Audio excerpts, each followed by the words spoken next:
This affair is starting to rankle the Moroccan judicial system. The facts: Christophe Curutchet, director and employee of STE, a company specialized in import-export, was sentenced to 8 years of prison for drug trafficking. On September 16, 2006, 2 pallets containing 1.4 tons of hashish were intercepted in a container in Tangier. The loading was checked and sealed by customs before leaving the company's warehouse. As soon as he heard of the discovery, the 36-year-old director went directly to Tangier. He has now been behind bars for the past 16 months, at first in the prison of Tangier and now in Mohammedia. We managed to reach him by phone.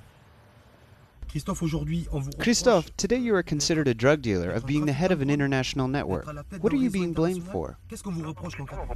I am blamed for being the director of the company, and therefore, automatically, I must have been aware of what was in the trailer. That's the bottom line. And yet the warehouse is guarded by a reputable security company.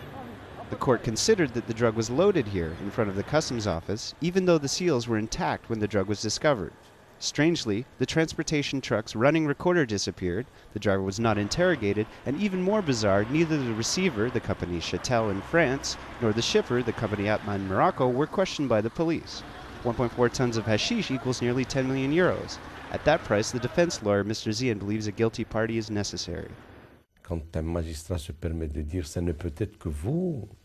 When a judge says it can only be you, that is a language beyond what we could call the culture of human rights or the values of our civilization. Unfortunately, in this case, I'm afraid presumption of innocence is absent and was replaced by what we could call today presumption of guilt. He was considered guilty right from the start and has been ever since. Behind these walls, Christophe Curutchet has been on a hunger strike since last December 19th.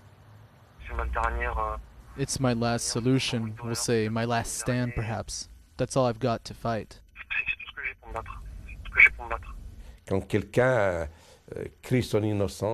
When someone is crying out his innocence in the manner and way of Christophe Curutchet, one might have the decency of looking at this affair and realizing that perhaps he is telling his truth. Christophe Curutchet's hope, along with 3 Moroccan employees sentenced to 5 years, is to be granted royal pardon, the only alternative that would help bury this case forever.